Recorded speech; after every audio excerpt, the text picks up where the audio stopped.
ओम शांति। आज के अव्यक्त मुरली का पॉइंट है,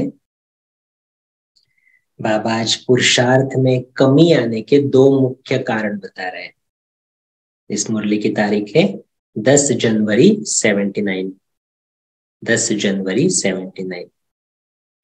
तो बाबा कहता, बाप दादा ने सब बच्चों के पुरुषार्थ को देख मुख्य दो कारण देखे। कौन से दो कारण? एक तो वेस्ट अर्थात व्यर्थ गवाना, और दूसरा है वेट अर्थात वजन ज्यादा। एक तो है वेस्ट गवाना और वजन ज्यादा।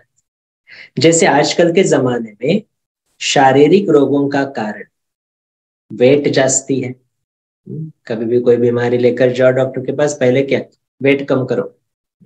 बहुत सारी बीमारियां कम हो जाती है उससे। तो वह कहते हैं जैसे आजकल के जमाने में शारीरिक रोगों का कारण वेट जास्ती है, सभी बीमारियों का निवारण वेट कम करना है। वैसे पुरुषार्थ की गति के लास्ट और फर्स्ट कारण भी वेट कम न करना। जैसे शरीर में भारीपन होने के कारण ऑटोमेटिकली बीमारियां उत्पन्न होती है, वैसे आत्मा के बोझ से आत्मिक रोग भी स्वतः पैदा होते हैं। तो सबसे ज्यादा वेट बढ़ने का कारण, जैसे शारीरिक हिसाब से ज्यादा वेट बढ़ने का कारण सड़ी हुई चीजें कहते हैं। तो बाबा कहते वैसे ही यहां भी सड़ी हुई वस्तु अर्थात बीती हुई बातें जो न सोचने की है अर्थात न खाने की है, ऐसे सड़ी हुई बातों को बुद्धि द्वारा स्वीकार कर लेते हैं। अथवा हर आत्माओं की कमियों को व अवगुणों को स्वयं में धारण करना, इसको भी सड़ी हुई वस्तु कहेंगे। तली हुई वस्तु खाने में बड़ी अच्छी लगती है, अपनी तरफ आकर्षण भी बहुत करती है, न दिल होते भी थोड़ा सा खा लेते हैं। तो जितना ही आकर्षण वाली होती है उतना ही नुकसान वाली भी होती है। तो वैसे यहां फिर आकर्षण की चीजें बाबा कंपेयर कर रहे हैं शारीरिक बीमारियों से। शारीरिक बीमारियां कैसे होती है और मन की बीमारियां, उन दोनों को कंपेयर कर रहे हैं। तो बाबा कहते जैसे वहां तली हुई चीजें बहुत आकर्षित करती, बट वी नो ना कि वो थोड़ा अफेक्ट करेगी शरीर को, वैसे ही बाबा कहता यहाँ फिर आकर्षण की चीजें हैं, एक दो द्वारा व्यर्थ समाचार सुनना और सुनाना। रूप रूह रिहान का होता है, लेन देन करने का होता है, लेकिन उसका रिजल्ट एक दो के प्रति घृणा दृष्टि होती है, झरमई झगमई। तो फोन कर करके बताते हैं ना बहुत सारी आत्माएं, आपको मालूम है वो सेंटर पर वो आत्मा आती है ना, वो ऐसा है, आपको मालूम है इन्होंने ये किया, आपको मालूम है उनके घर में ये हो रहा है। क्यों बताना है ये सब चीजें? और बताने वाले तो बताएंगे, मुझे क्यों सुनना है ये सब चीजें? तो इसलिए बहुत बार हमें क्या करना पड़ेगा, इसमें क्लैरिफाई करना पड़ेगा, मुझे इन बातों में कोई इंटरेस्ट नहीं है, प्लीज आप मुझे नहीं सुनाओ। इतना तो कह सकते हैं ना, क्योंकि उससे क्या होता है, वो तो अपने मन को हल्का कर रहा है, हम अपने मन को भारी कर रहे हैं उस चीज में। और इसलिए बाबा कहते हैं उसका रूप, और फिर वो कहेंगे भी क्या, आपको सावधान करने के लिए तो बोल रहे हैं ना, वैसे तो हम गॉसिप नहीं करते। नहीं, हमें किसने निमित्त बनाया दूसरों को सावधान करने के लिए? और इसलिए बाबा कहते हैं रूप देखो कैसा होता है, रूह रिहान का होता है, लेन देन का होता है। आपकी भलाई के लिए तो बता रहे हैं ना उनके घर में क्या चल रहा है, वो कैसी व्यक्ति है। तो बाबा कहते हैं नहीं, लेकिन उससे होता क्या, उससे बाबा कहता उसका रिजल्ट एक दो के प्रति घृणा दृष्टि होती है। समझते हैं मनोरंजन है, लेकिन अनेकों के मन को रंज करते हैं। तो बाहर का रूप आकर्षण का है, लेकिन रिजल्ट गिराने का है। तो ऐसी बातों का बुद्धि द्वारा धारण करना अर्थात सेवन करना, इसके कारण वेट बढ़ जाता है। तो समझ गए आत्मा के ऊपर बोझ क्यों चल रहा है? पहले तो बीती हुई बातों का चिंतन, और दूसरा दूसरे के अवगुणों का चिंतन। राइट। फिर झरमोई झगमोई, अगर मेरे मन में दूसरों के अवगुण होंगे तो मैं सबको बताता रहूंगा ना। इसलिए बाबा कहते ये गॉसिप जो करते हैं, एक दूसरे को सावधान करने का जो बाहर का रूप देते हैं, बाबा कहते हैं इससे वेट बढ़ जाता है। जैसे शारीरिक वेट बढ़ने के कारण दौड़ नहीं लगा सकेंगे, चढ़ाई नहीं चढ़ सकेंगे, वैसे यहाँ भी पुरुषार्थ में तीव्र गति प्राप्त नहीं कर सकते। हर कदम पे चढ़ती कला का अनुभव नहीं कर सकते। वजन भारी वाला हर स्थान पर सेट नहीं हो पाते, तो वजन भारी वाले को चलते चलते एक तो रुकना पड़ता है और दूसरा किसी का सहारा लेना। इसी रीति पुरुषार्थ में चलते चलते थक जाते हैं, अर्थात विघ्नों के वश हो जाते हैं, पार नहीं कर पाते।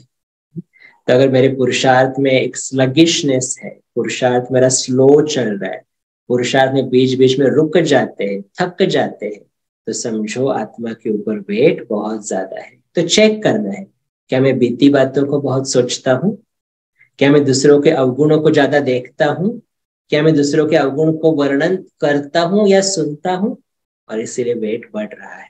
तो बाबा कहते हैं ऐसे वजन भारी वाले को पुरुषार्थ में भी बहुत मेहनत लगेगी।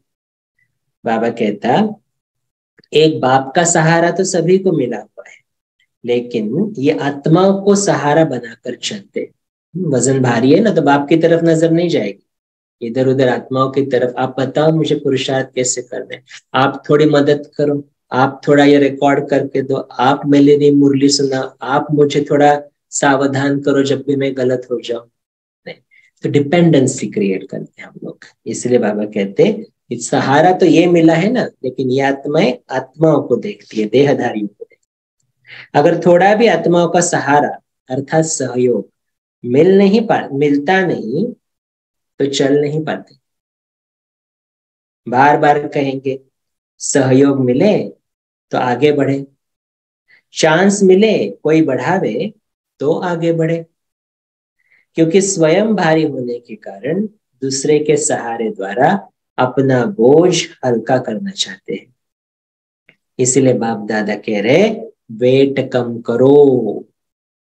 और वेट कैसे कम करे, बाबा कहते इसका साधन है, जैसे शारीरिक हल्केपन का साधन है एक्सरसाइज, वैसे आत्मिक एक्सरसाइज माना योग अभ्यास द्वारा अभी अभी कर्म योगी अर्थात साकारी स्वरूपधारी बन साकार सृष्टि का पाठ बजाना, अभी अभी आकारी फरिश्ता बनकर आकारी वतनवासी अव्यक्त रूप का अनुभव करना, अभी अभी निराकारी बन मूल वतनवासी का अनुभव करना, अभी अभी अपने राज्य स्वर्ग अर्थात वैकुंठवासी बन देवता स्वरूप का अनुभव करना।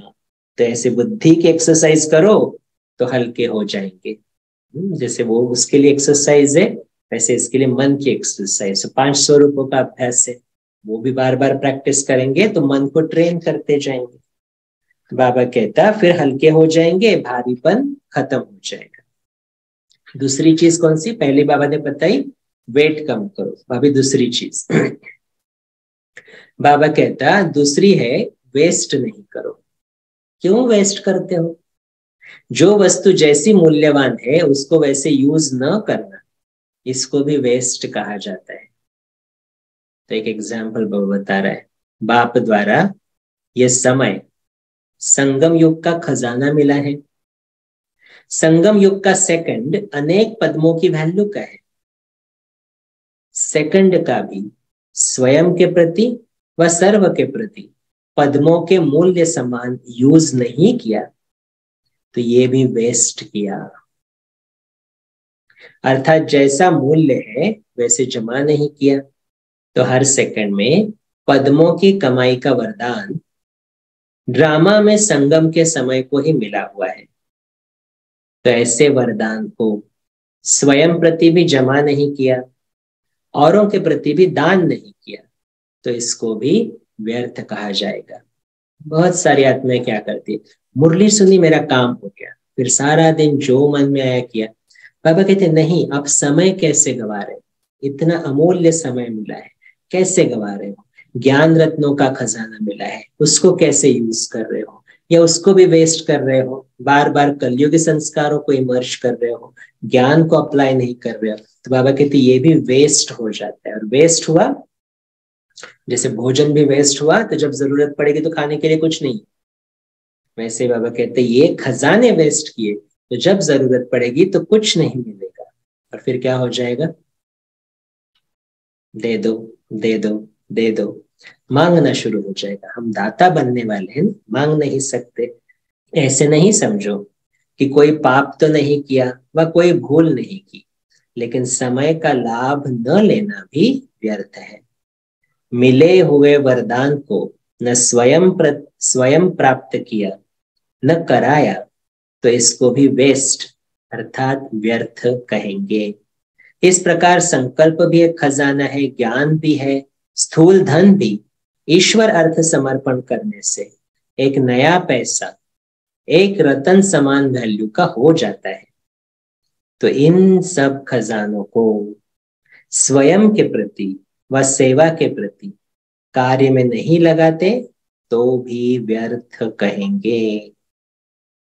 तो क्या करना पड़ेगा, अभी वेट कम करना है आत्मा के ऊपर जो चढ़ा हुआ है, और दूसरा कोई भी खजाना वेस्ट नहीं करना है। अच्छा, ओम शांति।